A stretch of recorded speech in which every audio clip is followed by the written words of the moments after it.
বাধা বিরোধীরা যদি কোনো প্রোগ্রাম দেয় তাহলে কিন্তু আমাদের মাঠে থাকতে হবে। আপনারা কি আমাদের সাথে থাকবেন? কারণ দেখেন, আপনারা ছোট্টার সন্তান, আপনাদের বাপ দাদা পরম্পরা ছোট্টার সন্তানরা যুদ্ধ পছন্দ করে। যুদ্ধ না করলে তার যে অন্তরের শক্তির যে অস্ত্র, সেই অস্ত্রতে মরিচা পড়ে যায়। তাই এই যে রাজপথে আসছেন, আপনাদের এটা একটা যুদ্ধ করেছেন আজকে। এটা যুদ্ধ না হলে মৌন যুদ্ধ, মিছিলের যুদ্ধ, সংগ্রামের যুদ্ধ। তাহলে পরবর্তীতে আপনাদেরকে আরো বেশি বেশি পাবো ইনশাল্লাহ। আমি সবার নাম জানি কে কে আসছেন, কিন্তু আজকে আর দীর্ঘায়িত করবো না। আমার বরিশাল বিভাগ, আমার খুলনা বিভাগ, আমার সিলেট বিভাগ, আমার ময়মনসিংহ বিভাগ, আমার ময়মনসিংহ শেরপুর জেলা, আমার বোন এই যে রিপুরাটা ভোর 4টার সময় একটা গাড়ি নিয়ে চলে আসছে, আসলে অনেক কষ্ট করে।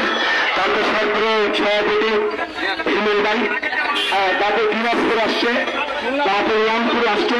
যাই হোক, আমরা আর এই বক্তব্য বিজ্ঞাত করবো না। জয় বাংলা, জয় বঙ্গবন্ধু। সবার নাম বলা সম্ভব না, ক্ষমা করে দেবেন। পরবর্তী প্রোগ্রাম আমরা ফেসবুক মিডিয়ার মাধ্যমে আপনাদেরকে জানিয়ে দিব।